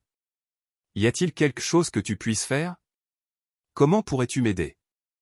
Victor observa le visage de sa femme, notant le désespoir. Sa façon de continuer à essayer de le manipuler, même depuis la prison fédérale. Je pourrais parler au procureur, dit-il finalement. L'espoir brilla dans les yeux de Diana, veux-tu? Je pourrais leur parler de ton absence totale de remords, de tes tentatives incessantes de justifier tes actes, de ta volonté de trahir qui que ce soit, y compris ta propre famille, pour éviter les conséquences. L'espoir s'est éteint aussi vite qu'il était apparu. Espèce de salaud. Diana, tu as demandé à Bradley Turner de t'aider à préparer ma mort alors que j'étais atteint d'un cancer. Traitement. Tu as commis adultère, agression et trahison. Tu as ruiné le mariage de ta sœur et la réputation de ta famille. Et même maintenant, en détention fédérale, risquant des décennies de prison, tu essaies de me manipuler pour que j'aide à t'échapper. Victor se leva pour partir. Il n'y a pas de rédemption pour une telle trahison. Attends. Diana tendit la main vers lui par-dessus la table. J'ai des informations sur les contacts de Bradley dans l'industrie pharmaceutique, sur certaines personnes que nous avons rencontrées grâce à son travail. Ça pourrait être un renseignement précieux. Je connais déjà les contacts de Bradley. Je connais toutes les personnes que tu as rencontrées, tous les endroits où tu es allé, toutes les conversations que tu as eues depuis notre rencontre. Le visage de Diana se décomposa. Alors pourquoi es-tu venu ici? Victor s'arrêta à la porte pour voir s'il restait en toi une part de la femme que je croyais avoir épousée. Et il n'y en a pas. Il laissa Diana en pleurs dans la salle de conférence et se rendit à l'aéroport où Kat l'attendait avec leur transport pour l'Asie du Sud-Est. Au décollage, Victor ressentit la satisfaction familière d'une mission accomplie avec succès. Diana la servirait. Bradley purgerait probablement sa peine. Le mariage de Rebecca survivrait peut-être, même s'il lui faudrait du temps pour se remettre des dégâts. La famille Mitchell finirait par reconstruire sa vie, marquée par les blessures mais plus sage, et Victor Clough retournerait au travail pour lequel il était né, laissant derrière lui à jamais l'expérience ratée de la vie normale. Chapitre 9. La vérité ultime. 6 mois plus tard, Victor Clough se tenait sur la plateforme d'observation d'une prison fédérale de haute sécurité du Colorado, observant à travers une vitre renforcée Diana Quinn traverser la cour d'exercice en contrebas. Elle avait maigri. Ses cheveux auburn étaient plus courts et plus gris, et elle se déplaçait avec la prudence et la conscience de quelqu'un qui a appris à évoluer dans un environnement dangereux. La mission en Asie du Sud-Est avait été un succès. 3 agents ennemis éliminés, un réseau de trafic démantelé et des otages américains récupérés sans perte. Victor était maintenant de retour aux États-Unis pour une brève période avant sa prochaine mission, et il avait décidé de s'occuper d'une dernière affaire. La directrice Patricia le rejoignit à la fenêtre d'observation. Son expression était professionnelle mais curieuse. Elle s'est bien adaptée à la vie carcérale. Et a dit mieux que la plupart des criminels en col blanc. Elle? Diana Quinn est ce qu'on appelle une survivante. Elle a appris la dynamique sociale, nouer les bonnes alliances et éviter les ennuis. Une prisonnière modèle. Victor observait son ex-femme interagir avec les autres détenus, remarquant sa position dans la hiérarchie carcérale. Diana nettoyait les tables à l'économat, un travail qui lui donnait accès à des informations et à de petits privilèges en échange d'une protection. Des visites, demanda Victor. Sa sœur est venue une fois il y a environ 3 mois. Une très brève visite. Beaucoup de pleurs. Ses parents ont envoyé de l'argent sur son compte à l'économat, mais ne lui sont pas allés. Et Bradley Turner? La directrice a consulté sa tablette. Il purge sa peine dans un établissement fédéral en Pennsylvanie. Aucune communication entre eux depuis leur condamnation. Victor hocha la tête. Bradley avait finalement été condamné à 8 ans de prison après l'annulation de son accord de plaidoyer et sa condamnation pour tous les chefs d'accusation. L'homme qui avait aidé Diana à préparer la mort de Victor apprenait maintenant ses propres leçons sur les conséquences. Elle a demandé à vous voir plusieurs fois. Et a continué à faire des demandes mensuelles par l'intermédiaire de son avocat. Je sais. Prévoyez-vous de vous rencontrer? Elle? Victor regarda Diana terminer ses tâches de nettoyage et retourna dans son quartier cellulaire. Elle se déplaçait avec efficacité, sans effort inutile, s'adaptant aux circonstances comme toujours. Oui, dit-il enfin une dernière fois. La réunion eut lieu dans le même type de salle de conférence que celle où Victor avait parlé avec Diana pour la dernière fois, mais cette fois, le décor était en béton et en acier permanent plutôt qu'en détention provisoire. Diana était escortée en uniforme de prison standard. Son apparence était nettement différente de celle de la femme élégante qui avait assisté au mariage de sa sœur. « Victor, dit-elle doucement en s'asseyant en face de lui. Je n'étais pas sûr que tu viendrais. J'ai failli ne pas le faire. » Ils restèrent assis en silence pendant plusieurs minutes, s'observant de l'autre côté de la table en métal. Diana paraissait plus âgée, plus dure, mais aussi plus honnête que Victor ne l'avait jamais vue. La prison avait dissipé l'illusion élaborée qu'elle avait entretenue pendant leur mariage. « J'ai eu beaucoup de temps pour réfléchir, dit finalement Diana. À ce que j'ai fait, à qui j'étais, au choix que j'ai fait, et j'étais une personne horrible, égoïste, manipulatrice, prête à blesser quiconque s'opposait à moi et à mes désirs. » Victor attendit sans rien dire. « Je me suis dit que j'étais une victime, continua Diana. Que tu m'avais trompé, que Bradley m'avait induite en erreur, que les circonstances m'avaient forcé à prendre de mauvaises décisions, mais tout cela n'était que mensonge. Oui, c'en était une. J'ai choisi d'avoir une liaison. J'ai choisi de planifier ta mort. J'ai choisi de t'agresser au mariage de Rebecca. Personne ne m'a obligé à faire aucune de ces choses. » Victor se renversa dans son fauteuil. « Pourquoi me dis-tu ça maintenant? » « Parce que c'est la vérité. Et parce que j'ai besoin que tu saches que je comprends. Ce que je t'ai fait. Et toi? » Les yeux de Diana se remplirent de larmes, mais elle n'essuya pas ses larmes. « J'ai pris un homme qui luttait contre le cancer, qui me faisait confiance pour le soutenir dans les moments les plus difficiles de sa vie, et je l'ai trahi de toutes les manières possibles. J'avais prévu de profiter de sa mort alors qu'il était encore en vie et qu'il essayait de guérir. Tu l'as fait. Il n'y a aucune excuse. Aucune justification, aucune explication qui rende cela acceptable.